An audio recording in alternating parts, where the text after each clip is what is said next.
અહીં જે ભાવ વિકસિત છે, કેવા ધારેલો છે, તે તો કર્મથી અવરાયેલું નિમિત્ત ચૈતન્ય ક્રમે પ્રવૃત્તિ જ્ઞપ્તિ રૂપે એટલો સાધારણ ભાવની વ્યાખ્યા કરે. એ ભાવ ક્રમે પ્રવૃત્તિ જ્ઞપ્તિ જાણવા રૂપ ક્રિયા ક્રમે ક્રમે પ્રવૃત્તિ એવો જે ભાવ તે ખરેખર સંસારીને અશુદ્ધ છે એમ સિદ્ધ કરવું છે. ભાવ પેલો અને એ અશુદ્ધપણેથી છૂટે છે એવો ભાવ તેને ભાવ મુક્ત કહે. સમજાણું કાંઈ? જો ખૂબી કેવી છે, કર્મથી છૂટે છે એમ નથી લીધું ભાઈ. આ તો આ ભાવ અનાદિ કર્મના નિમિત્તના સંબંધમાં પોતાનો જ્ઞપ્તિ ક્રિયારૂપ જાણવાની ક્રમે ક્રમે ક્રમે ક્રમે ક્રમે ક્રમે ક્રમે ક્રમે જાણવાની ક્રિયારૂપ શુદ્ધ ભાવ એ છૂટે છે ત્યારે ભાવ મુક્ત થાય. સમજાણું કાંઈ? છૂટે છે એટલે એ જીવ પોતામાં એકાગ્ર થાય છે ત્યારે અશુદ્ધ જે જ્ઞપ્તિ ક્રિયાનો ક્રમે ક્રમે થતો ભાવ ટળી જાય છે. આમ સ્વભાવ તરફની એકાગ્રતા થતા ક્રમે ક્રમે જે જ્ઞાનમાં જાણવાનો અશુદ્ધ ભાવ છે તે સ્વભાવ તરફ એકાગ્ર થતા એ ભાવ ઉત્પન્ન થતો નથી. તેનો નાશ કરીને ભાવ નિર્મળપણાને પામે છે. એનું નામ જીવન મુક્તિ નામનો ભાવ મુક્ત કહેવામાં આવે છે. સમજાણું કાંઈ?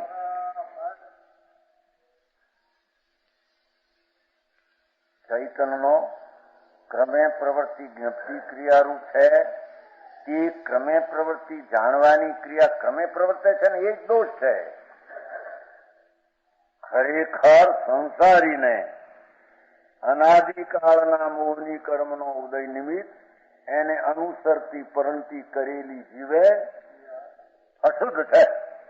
જીવની પર્યાયમાં અશુદ્ધ જીવે કરેલી. સમજાય છે કાંઈ?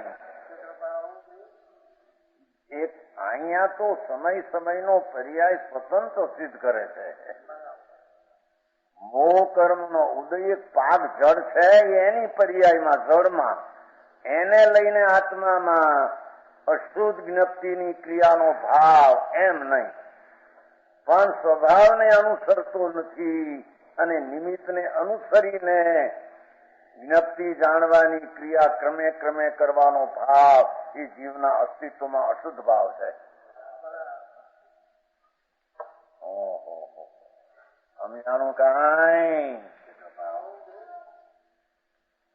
અહીં જે ભાવ કહેવા માંગીએ છીએ તે ભાવ કર્માવ્રત પછી મુક્તિ કેવી છે ને એ ભાવની અંદર ચૈતન્યની ક્રમે પ્રવૃત્તિ જ્ઞપ્તિ રૂપ ક્રિયા ક્રમે ક્રમે થતી જાણવાની ક્રિયા ક્રમે ક્રમે થતી જાણવાની ક્રિયા સ્વભાવ તો અક્રમે જાણવાનો સ્વભાવ થવો જોઈએ.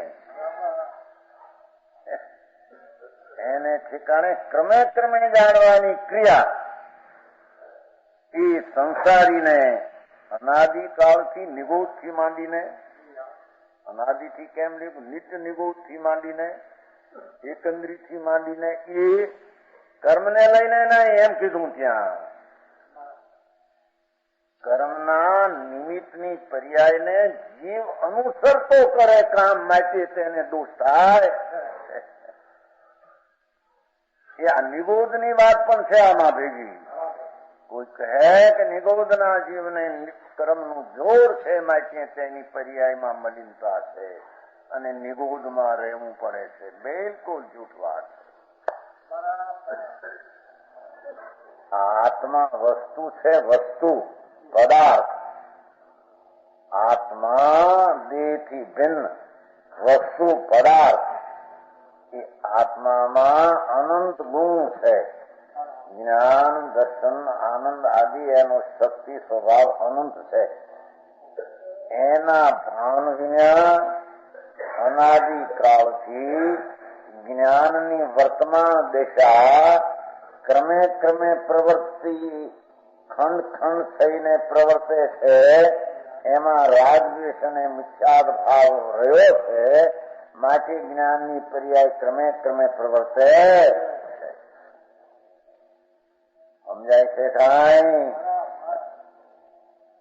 એ ક્રમે ક્રમે ખંડ ખંડપણે મિથ્યા સહિત અને રાગદ્વેષ સહિત જ્ઞાનની વર્તમાન દિશાનું એ પ્રકારે ક્રમે ક્રમે અશુદ્ધપણે થવું, એનું નામ સંસાર, એનું નામ દુઃખ દશા, એનું નામ ભાવ બંધન.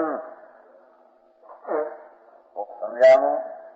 એ ભાવ બંધન થી ભાવ છૂટી જાય એને ભાવ મોક્ષ કહે. અને એ ભાવ બંધન છૂટતા આત્માની પૂર્ણ નિર્મળ જ્ઞાન દર્શન આનંદની પર્યાય પ્રાપ્ત થાય એને ભાવ મોક્ષ કહે. ભગવાન આત્મા निमित्त ने अनुसरीने ज्ञप्ति क्रिया खंड खंड एकली करते हैं, उसको अंतर्मुख का अनुसरण करके ज्ञप्ति क्रिया की अखंडता शुद्धता नाश होकर शुद्धता प्रकट हो. ये पूर्ण शुद्धता 12वें गुणस्थान प्रकट होती है. अंतर्मुख रहकर इन कणों का नाश होता है. ये रीते तेने ज्ञप्ति क्रियाना रूपમાં ક્રમ પ્રવૃત્તિનો અભાવ થવાથી, એ જાણવાની ક્રિયા ખંડ ખંડના રૂપમાં ક્રમ પ્રવૃત્તિનો અભાવ હોવાથી ભાવ કાર્ય ખંડ ખંડનું જે કાર્ય હતું એનો નાશ થાય. એ ભાવ કર્મ એ ભાવ કર્મ જાણું બહુ સરસ. એની ક્રિયા જે છે એ પરને લક્ષ્ય થાય ખંડ ખંડ એક પોતાની જ્ઞપ્તિ જાણવાની ક્રિયા. સ્વજ્ઞેયને જ્ઞાન ન બનાવીને એકલા પર તરફના પક્ષના લક્ષમાં એ જ્ઞાનની પ્રવૃત્તિ એકલી ખંડ ખંડ પ્રવર્તે તે ક્રમ એ સંસાર છે. એ ભાવ ક્રમ છે. એ ઉદય ભાવ, એ બંધ ભાવ, એ ખંડ ખંડ ક્રિયા, ये दुखदायक भाव. समझाणु काई? जो ज्ञप्ति क्रिया शब्द पड़ो है कि नहीं? हाँ, क्रिया है कि नहीं? ये क्रिया एनी खंडे खंडे वर्ती दुखदायक है. एने आत्माना अनुसरण करीने ये क्रियानो खंड नाश थयो. एनु नाम भाव कर्मनो विनाश कहेवामां आवे. ક્રમે ક્રમે થતી ક્રિયા ખંડ ખંડ એ ભાવ કર્મ છે એનો નાશ.